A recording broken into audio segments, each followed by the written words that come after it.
Tapi kalau menurut ente mana? Jin itu punya kemampuan nggak untuk menyesatkan manusia?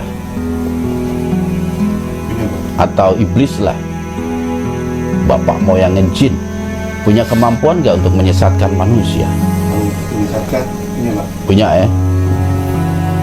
Kalau Levi, iblis itu punya kemampuan nggak untuk menyesatkan manusia?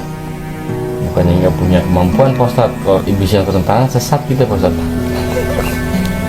Jawab dulu pertanyaannya, punya apa enggak? Pasti punya. Punya. Kalau Arpa? Punya. Didik? Enggak, Ustadz. Loh, gimana enggak? Alasannya? Ketika setan itu membisikkan manusia, Pak Ustadz, keputusan ada di manusia, Pak Ustadz.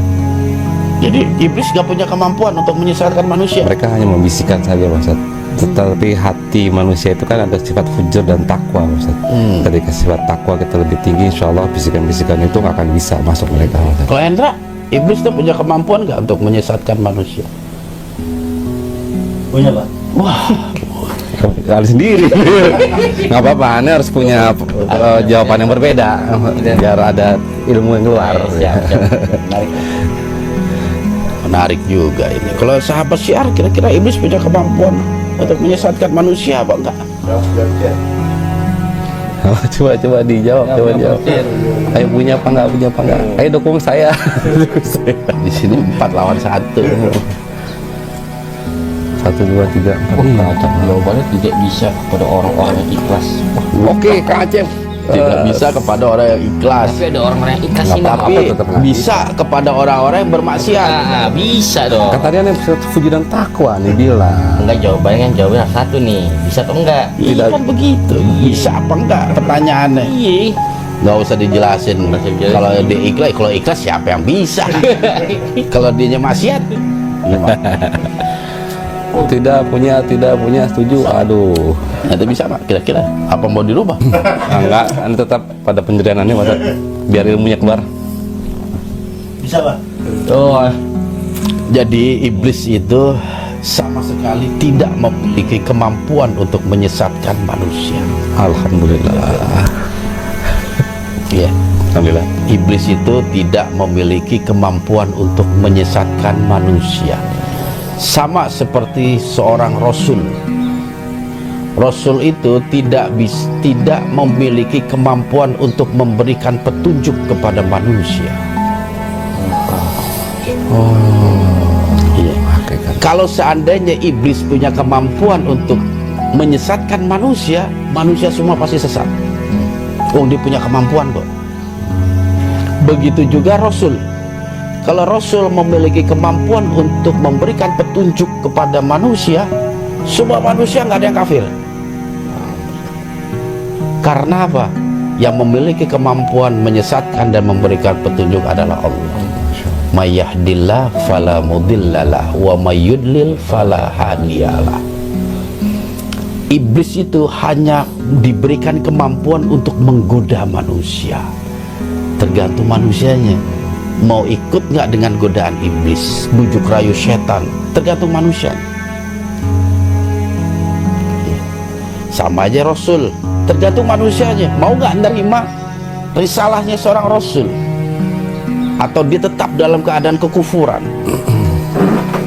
Ente pasti ingat kejadian ketika pamannya Rasulullah itu menjelang ajal, Abu Thalib. Nabi kan datang memberikan dakwahnya, tapi Abu Thalib tetap dalam kepercayaan leluhurnya. Artinya apa? Nabi nggak punya kemampuan itu memberikan hidayah, itu nggak punya. Wong pamannya tetap dalam keadaan kufur kan. Begitu juga iblis. Hampir tiap nabi digoda sama iblis untuk disesatkan. Nabi Ibrahim dan lain sebagainya. Tapi nggak ada satupun para nabi yang terbujuk. Karena apa? Memang iblis nggak punya kemampuan menyesatkan manusia. Dia hanya mampu menggoda. Kalau manusia itu ikut, berarti mereka masuk golongan iblis ataupun syaitan. Semua kembali kepada manusia itu sendiri. Makanya dalam diri manusia Allah berikan anugerah fujur wa taqwa, durhaka dan taat. Seperti itu. Nabi Adam, Pak. Termasuk Nabi Adam. Termasuk Nabi Adam. Dan Nabi Adam itu sebagai simbol kita semua, itu luar biasa. Simbol sebagai bapak moyang manusia. Manusia itu seperti itu. Diilustrasikan manusia yang mengikuti bujuk rayunya iblis. Karena kebanyakan manusia seperti itu, mengikuti bujuk rayunya iblis. Kebanyakan manusia, ya, rata-rata manusia seperti itu. Nah, Allah memberikan ilustrasi berupa Nabi Adam, yang Nabi Adam itu terkena bujuk rayu iblis. Tapi apa yang dilakukan Nabi Adam setelah itu? Dia bertaubat kepada Allah. Sayangnya banyak manusia yang mengikuti ajakan iblis, tapi mereka tidak mau bertaubat. Padahal udah dicontohin tuh sama bapak kita tuh, kalau ente salah, ente maksiat, tobat. Karena nggak ada manusia yang sempurna. Ikuti taubatmu dengan amal soleh, sebagaimana Nabi Adam. Tapi selanjutnya iblis nggak mampu lagi untuk menggoda Nabi Adam. Makanya Nabi Adam kesalahan yang pertama dan yang terakhir, dia nggak melakukan kesalahan lagi. Nah, kita juga harusnya seperti itu manusia. Nggak ada manusia yang terbebas dari dosa. Kita semua pernah melakukan dosa. Tapi sebaik-baik orang yang melakukan dosa adalah dia bertaubat. Jangan sampai lupa tuh. Jangan keenakan dengan maksiat kita. Taubat udah. Itu yang dicontohkan bapak moyang kita. Ya, sebagai manusia pertama, tidak sempurna walaupun dia seorang nabi. Ya. Karena kesalahannya dia masih di akhirat sono. Kalau di dunia dia nggak ada salahnya. Seperti itu. Ya, itu hikmahnya itu seperti itu. Ya. Jadi iblis sama sekali tidak memiliki kemampuan untuk menyesatkan manusia. Begitu juga para setan, para pengikutnya, para bala tentaranya nggak punya kemampuan untuk menyesatkan manusia. Mereka hanya bisa membisik-bisikkan, menggoda kita, mengajak kita. Mau nggak diajak kita? Itu doang pertanyaannya. Terbujuk nggak kita ketika kita digoda sama para setan? Makanya ketika di akhirat kelak, kita nih banyak nyalahin setan. Di akhirat, ya Allah, aku begini tuh karena si atau setan tuh yang godain. Dipanggil setan, ya dia merasa saya hanya menggoda kok. Oh, dia aja mau ikut yang tolol. Kenapa mau ikut? Oh, ya kan?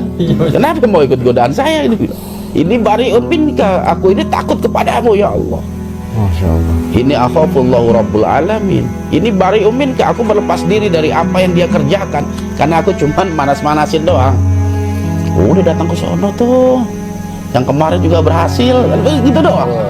Itu Ustaz. Mau enggaknya kan tergantung kita. Kalau kita kebujuk, akhirnya kita ke sono. Makanya kata setan tuh, ini bariun minka, aku berlepas diri dari apa yang kau kerjakan dulu tuh di dunia.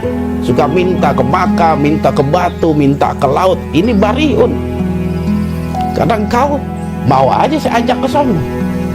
Kan keputusan di tangan kita. Kita mau jalan apa enggak, keputusan di tangan kita, bukan di tangan setan. Gitu. Jadi setan itu tidak memiliki kemampuan untuk menyesatkan manusia. Kita sendirilah yang menyesatkan diri kita sendiri karena bujuk rayu mereka. Bisa karena kelemahan iman kita, bisa karena kedangkalan ilmu kita. Akhirnya kita mudah untuk dibujuk, digoda, dan dirayu sama mereka.